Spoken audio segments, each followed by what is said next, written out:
Hello Adventure, I'm Kat, and this week I have been praying for you as you guys have been heading back to school after a crazy few months. And some of you have even been moving up and starting secondary school. So I'm particularly praying for you guys. I hope that you've had a really good first week back. I cannot wait until we can actually meet up again in person. But until then, we wanted to continue to encourage and challenge you guys. So we've got some videos we're going to be sharing with you over the next few weeks. And this week's video is all about comparison. So take a look. I hope you really enjoy it.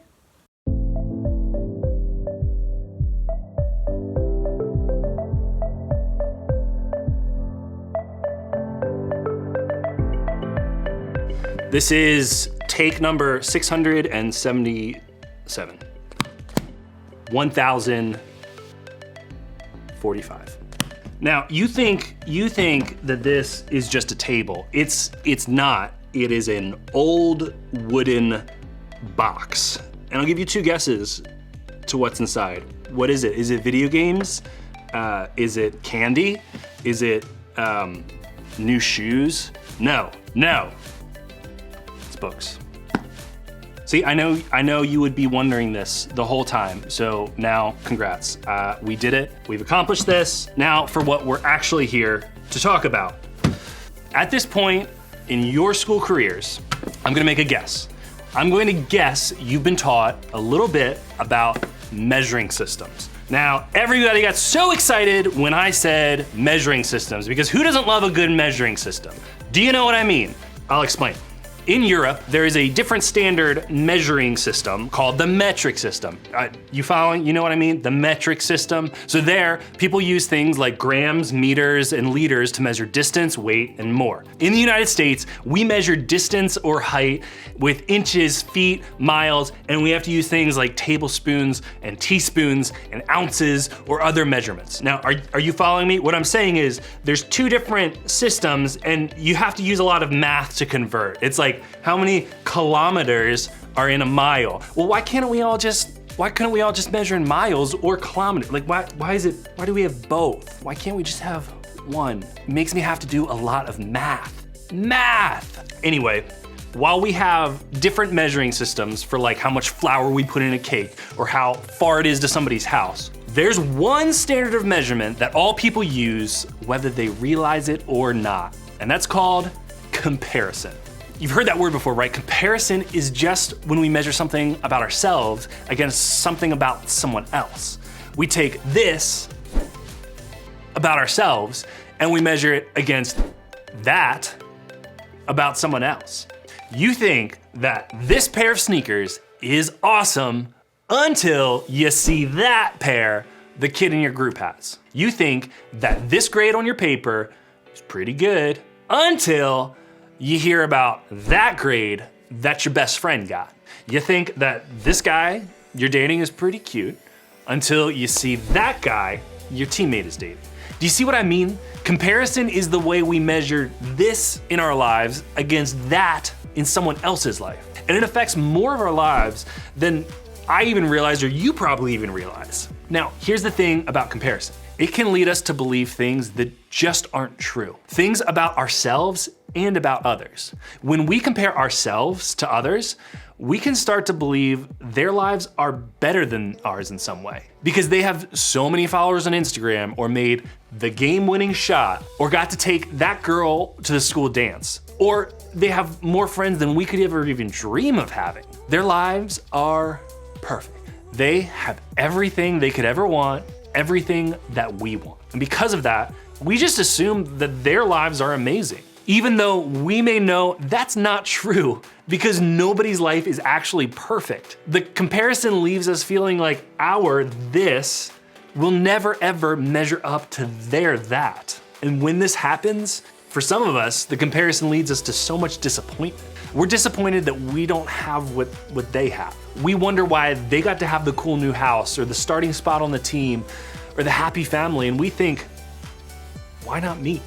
And you'll see, like, the more we compare, the more disappointed we are with what's like right in front of us. For others of us, this might be you might just get frustrated. Really, you just don't think it's fair. Don't we deserve to have all the cool stuff? Or the big friend group? Or that part in the school play? The fact that somebody else has what we want, what we think we deserve, well, that just doesn't feel fair. And that makes us mad. Or maybe it's different for you. And that feeling comparison brings into your life is hopelessness. Not only do you see something in someone else's life that you want, but you feel like you'll never have it. No matter what you do or how hard you try, you'll never be able to get where they are or have what they have. And that makes you feel hopeless. Or maybe comparison motivates you. Instead of giving up, you decide to try harder, to push faster, to do whatever you have to do to get to where they are. And while motivation and hard work aren't bad things, they can be unhealthy when comparison is the reason behind them. Maybe, just maybe, when you compare yourself to others, you actually feel pretty good about yourself. You might even think that you're better than someone else, that you're more deserving of what you have than they are anyway. You might even look down on others because you feel like your life looks pretty good in comparison. Okay, so that was a lot of examples, and you might relate to one of those. Regardless of how comparison makes you feel or which of those examples you relate to most, here's what I think might be true. Comparison still never really takes you anywhere. Because as soon as you reach the thing you want, as soon as you go from your this to their that, you find something else to compare to. It's never enough. The cycle never ends, and you end up struggling with those same feelings of disappointment, frustration, hopelessness, and more all over again. Now, I don't know about you, but I bet there has to be a better way. And lucky for us, I think there is. A way that kind of doesn't leave us stuck in the cycle of comparison, and it can be found in the Bible. The letter we're gonna look at today was written by a guy named Paul. Paul was a leader in the spread of the Christian faith, and he often wrote letters to encourage believers in churches in different areas. In the letter that we're gonna look at today, Paul addressed issues born out of comparison to a group of church members in a city called Corinth. Here's what he said. "Oh, don't worry, we wouldn't dare say that we are as wonderful as these other men who tell you how important they are. But they are only comparing themselves with each other, using themselves as the standard of measurement. How ignorant." So even though Paul was specifically talking about some false teachers who were bragging about their spirituality, the same truth applies to me and to you today. Basically, Paul was saying, listen, comparing yourself to other people stinks. It's not smart. It's not wise, it's not helpful. So let's not do that, okay? I think probably what Paul wanted us to know was that when we compare ourselves to each other, we're using the wrong measurement. When we hold up our real life to somebody else's life on social media, when we compare the way our family looks to the way another family looks, when we look at what we have in comparison to what somebody else has, we always seem to end up on the losing end. And that's because we're looking in the wrong place. And I know this is true not only because of the way comparison makes us feel, but because of something else Paul said in this very same letter. Let me show you. When people commend or compliment and praise themselves, it doesn't count for much. The important thing is for the Lord to commend them. So it's saying that it's not about how we measure up in comparison to other people. It's not about how our this stands in comparison to their that. As Paul said, that doesn't really count for much. But what does count is this, and that's how God sees us. That's our standard. That's the place we can look to see how we measure up. And the good news is this, God doesn't compare you to others. How do I know that? Because of Jesus. We can look at the way Jesus treated people while he was here on earth as proof of how God sees me and you today. Jesus didn't rank people around him from best to worst. He didn't compare one single person to his own perfection. Instead, he turned the whole system upside down, basing the way he sees all people on one thing, only one thing, God's love. God isn't using the people around you as some sort of measuring stick to determine your worth or your value. Instead, he is simply looking at you through his eyes. He's seeing your life through his love. And that's a place you will always measure up. So since this is true, since God doesn't compare you to others, then what can we do to stop comparing ourselves? There's one more truth I want to share with you that I think could help. It's some wisdom from a book called Proverbs that will give me and you an idea of where to start. Guard your heart above all else, for it determines the course of your life. Comparison starts in our hearts. It starts because something in us feels unhappy with this in our lives compared to that in somebody else's. So if we want to avoid that feeling, we have to stop it where it starts, and that's our hearts. As this proverb says, we have to guard our hearts. So here are a few ideas I have for how you can guard your heart. First, pay attention to your feelings. Notice the way your mood or your outlook changes when you start to compare yourself to somebody else. Do you feel disappointed, frustrated, angry, anxious? Those feelings might actually be clues that you're headed down a path of comparison.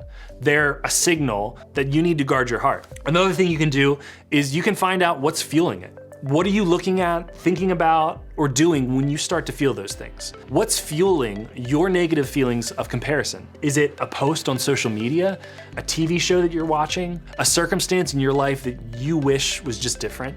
If it's something in your control, take a step away from it. Close the app, turn off the TV, take a break from that friend group for a day or so. Take a step to guard your heart from the things that cause you to compare. And if it's something you can't control, talk to somebody about it.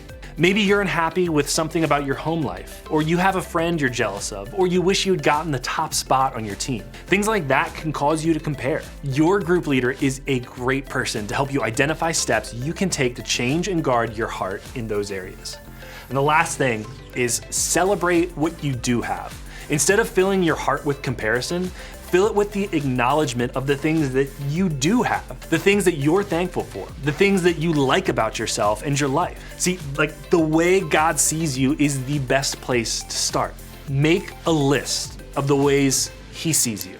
Send an encouraging text to someone you appreciate, or write down all the things you're grateful for in your own life. When you're tempted to compare, fill that space in your heart with gratitude. Fill it with something that reminds you of the truth that God doesn't compare you to others. If you're still thinking you're the only one struggling with comparing yourself to others, that's not true. Every single one of us, me too, struggles with comparing ourselves in different situations and different areas of our lives. The good thing is, we don't have to struggle alone. One of the reasons we have groups is to give you a place to talk about these things and become more aware of them.